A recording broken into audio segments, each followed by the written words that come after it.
Ever find yourself, like, questioning how real is too real when it comes to this whole metaverse thing? Yeah. We're talking about a world where you can climb Mount Everest, explore ancient Rome, all from your living room. Right. But what happens when things, take a turn for the worse in these digital wonderlands? Yeah. Yeah. That's what we're diving into today, the ethics of virtual reality. It's a question that's, well, becoming impossible to ignore.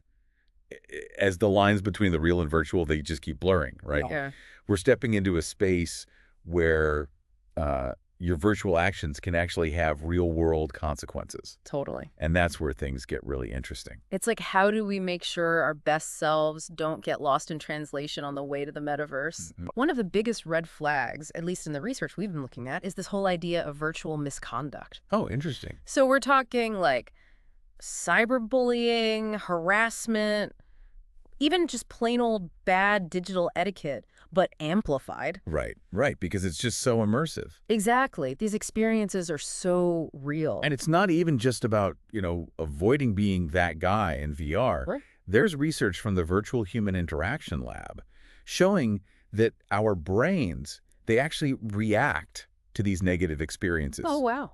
in virtual reality with the same intensity as they do in real life. Really? So even if you know it's not real, your Uh-huh. brain isn't necessarily treating it that way. So you're saying, like, getting cyberbullied in VR hits you with the same force as if it happened face to face. That's it. Wow, that's heavy stuff. No wonder everyone's talking about needing some ground rules in these digital playgrounds. Exactly, and this is where the ethical debate really starts to heat up. Yeah. You've got this incredible technology that lets you break free from, I don't know, all the limitations of the real world. Right. But then with that freedom comes this responsibility to make sure it's a space where everyone feels safe, respected. Of course, yeah. So experts are saying if we want VR to thrive, especially as this social platform, establishing ethical guidelines, it's non-negotiable. It's true. It makes sense. I mean, we've got laws and social norms in the real world to keep things from going off the rails. Why should VR be any different, especially if our brains are reacting like it's all actually happening? Right. But then there's the other side of the coin, right? What about freedom? Yes, absolutely. Isn't part of what's so cool about VR the ability to, like, experiment and explore without all the constraints of the real world? Absolutely, and that's a key counter-argument against imposing, strict ethical regulations in VR. Hmm. Some researchers think overregulation could stifle creativity Oh.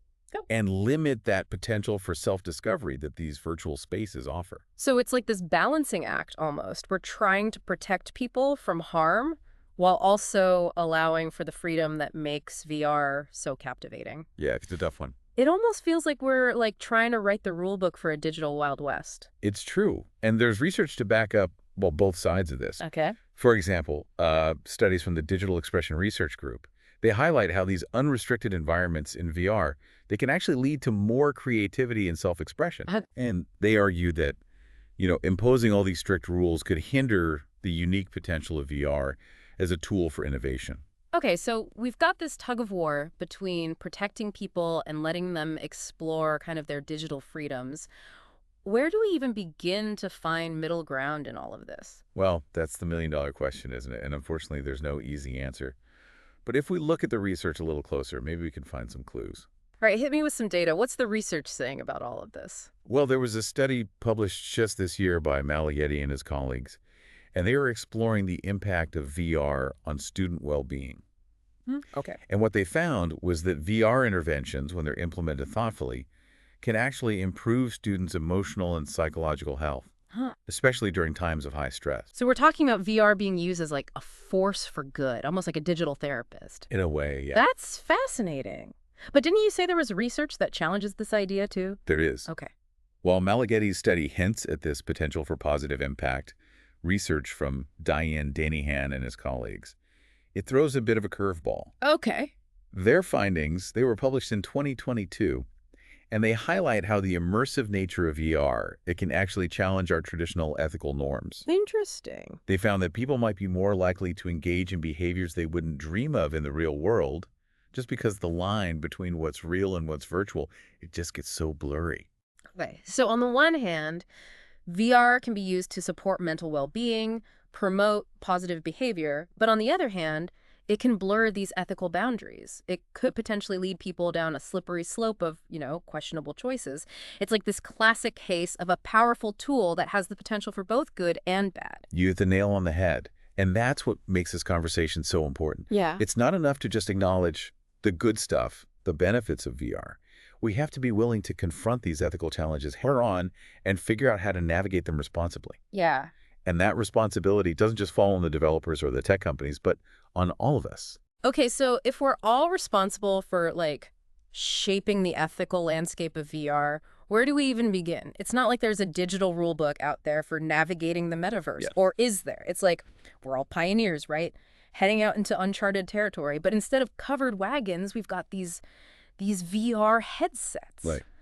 So how do we navigate this ethical frontier? Where do we even start looking for a compass? Well, there's this quote from Professor Michael Klenk, and I think it really gets at the heart of this whole thing. He says, "We are too prone to make technological instruments the scapegoats for the sins of those who wield them. It is the way they are used that determines their value." So, blaming the tech itself is kind of taking the easy way out. Yeah. It's really about how we choose to use it.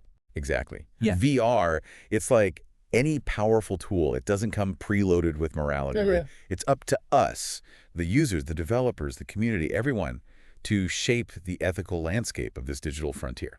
That's a lot of responsibility. Yeah. But it's also kind of, I don't know, empowering in a way, right? Yeah, for sure. We get to help write the rules for a whole new world. It's exciting. It is exciting. But it raises a lot of questions, too. Right. Like, how do you even begin to enforce ethical guidelines in a virtual world? It's not like you can have, digital police officers patrolling the metaverse. Right. And even if you could, how do you define what's ethical in a space that's built to push boundaries, to explore new possibilities? Not as simple as just copying and pasting the rules from the real world. You got it.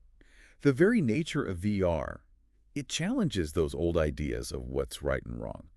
What might be considered unethical in the real world, like, I don't know, experimenting with different identities, maybe engaging in some risky behavior. Right, right. That could be seen as exploration or self-discovery in VR.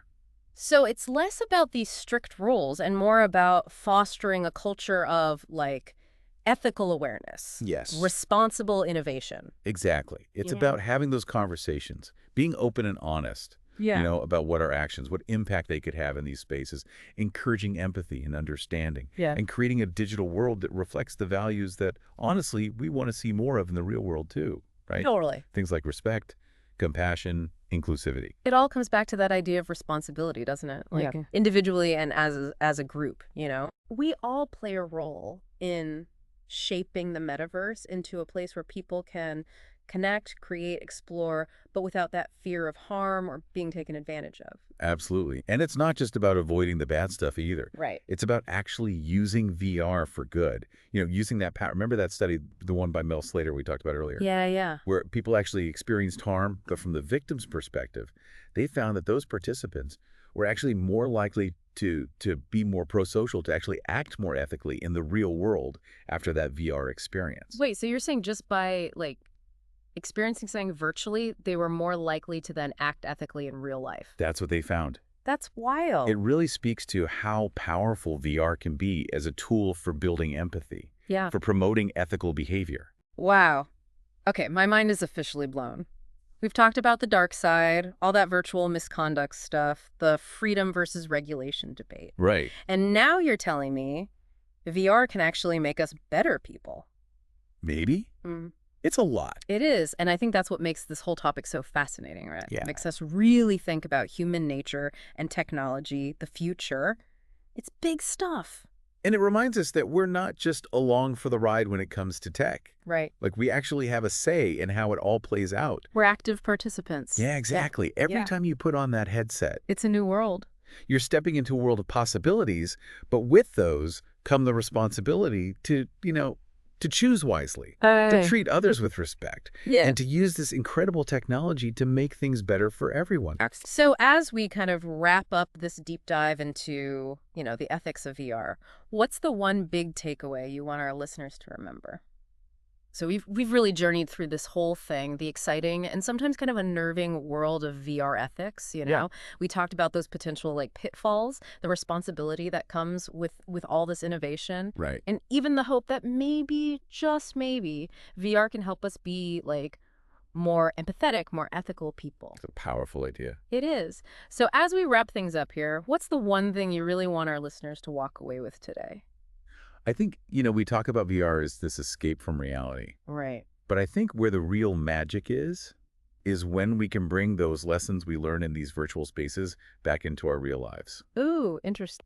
If we can use VR to practice empathy, to understand, to really get different perspectives, Okay. to make better choices, Yeah.